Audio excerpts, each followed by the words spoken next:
Hi guys, in this lab I will demonstrate a Windows Server backup. Um, I will not show the online backup services, but we will see the normal online backup services. So for this purposes I'm using one of the server with the domain controller. We'll put all our files in the domain controller. So let's go to the server 1. We are on server 1. Let me log into the server.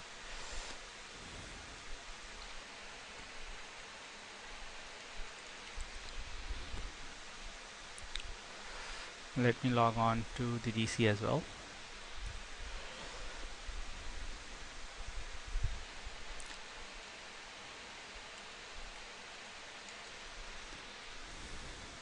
So on server 1, what we will do, we will add a role of Windows Server Backup. Windows Server Backup is actually not a role, it's a feature.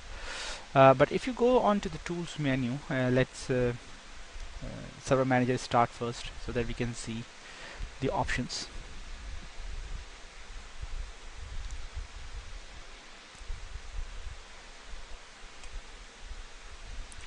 So once it's loaded, you can see that in the Tools menu there is Windows Server Backup, but actually this Windows Server Backup is not installed.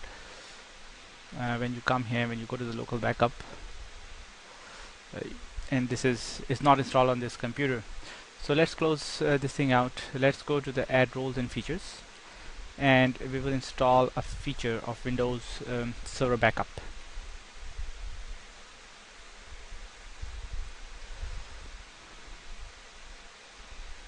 Should be at the last.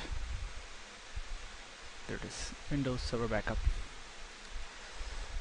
Next, and we'll install it.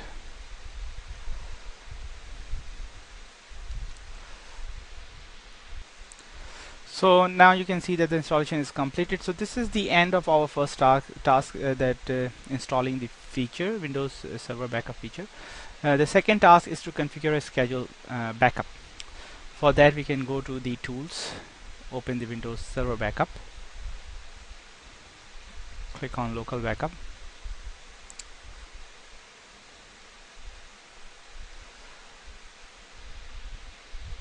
Okay, so we have it. So we have on our right side we have backup schedule, backup once, recover, configure performance. So we want to configure a schedule backup, so we will do backup schedule.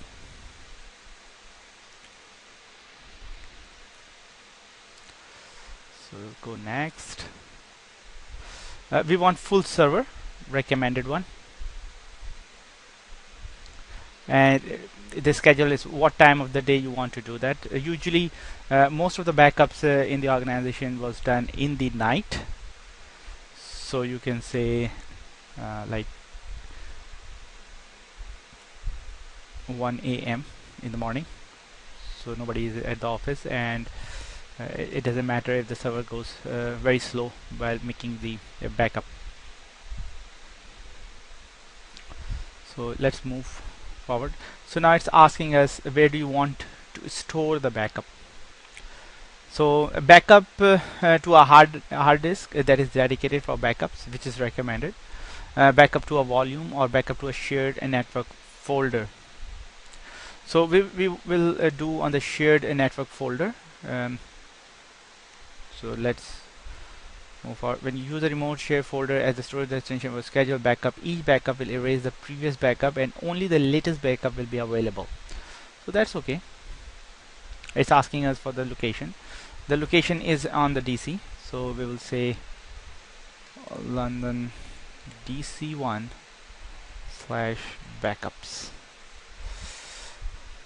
So this is the location where I want to save the backup.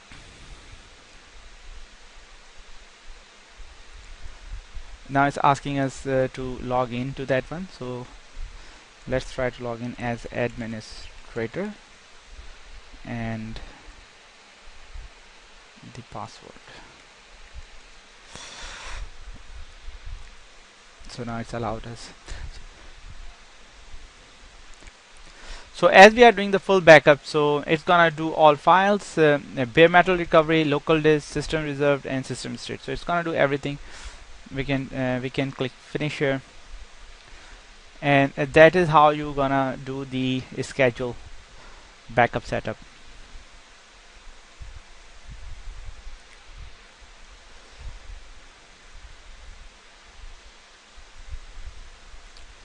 So the third task for today is to complete an on-demand backup.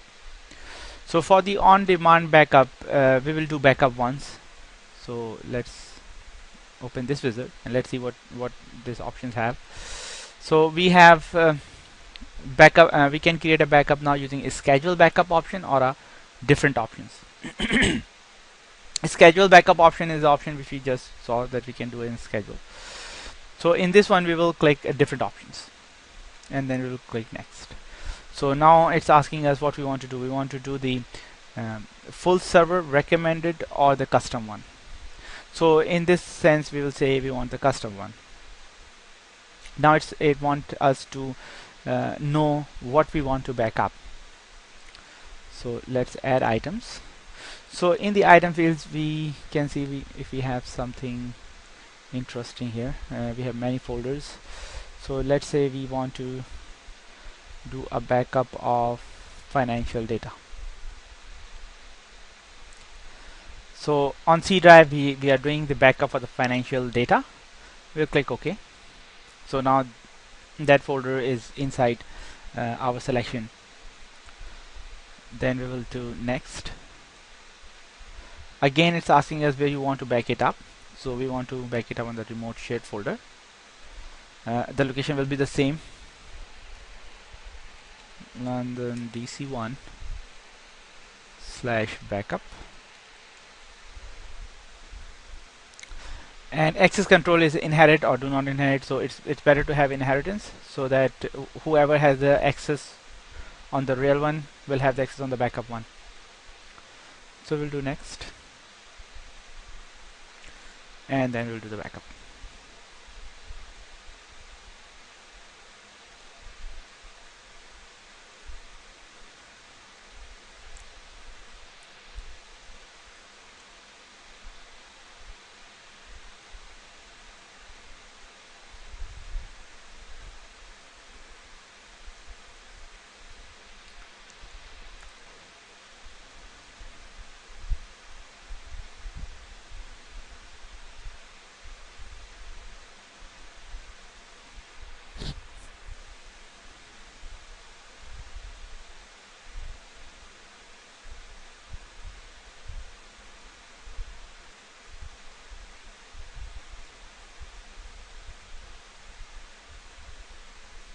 So now the backup is done. Let's close this window. We will see that the last backup was done, was successful. Any message you will see whether the backup is done properly or not. So in the next exercise, the exercise is for the restoring. So we already know now that how to backup the schedule one or how to do the backup once one. Let's recover some data now. So let's say we go to our C drive.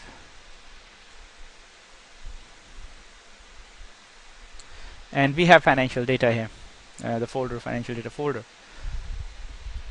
What we can do here is we can delete this file.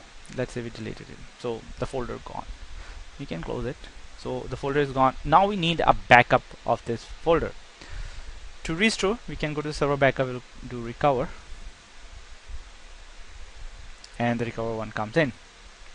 So it's asking us where the backup is stored. So as you know that we specified a remote server shared folder.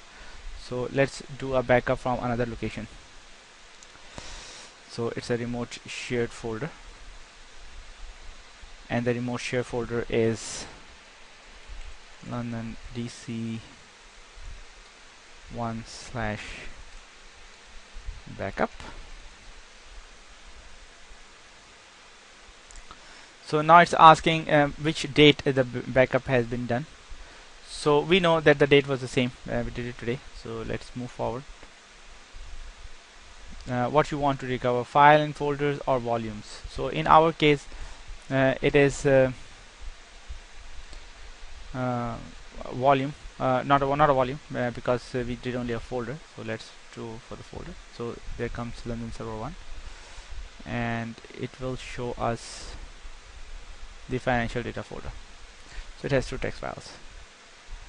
So that's what we want to recover. So we did financial data, and then we click next.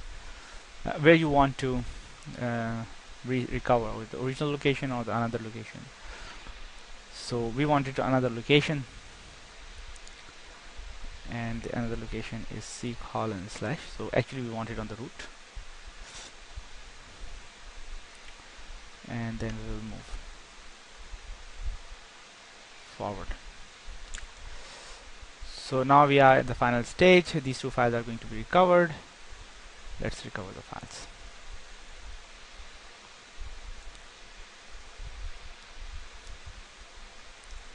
So it's completed. If we close it, if we go to our C drive, we will see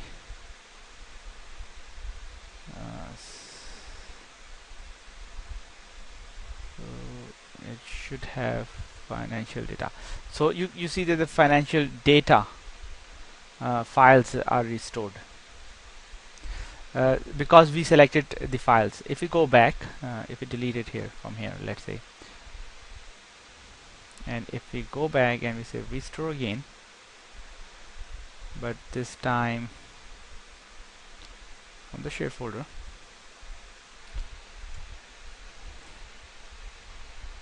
from LAN DC1 backup for today's date, files and folders. So local disk C, whatever is here, it will be recovered. So if you want to recover a folder, it's going to recover the folder for us. So if we do this and recover, so now it will recover the folder for us. So you have to be very precise about where you want and what you are recovering. So now if we go to our C drive, we will see we have financial data folder back. So that's it for the Windows backup and recovery option. Hope this is going to help you out in your study.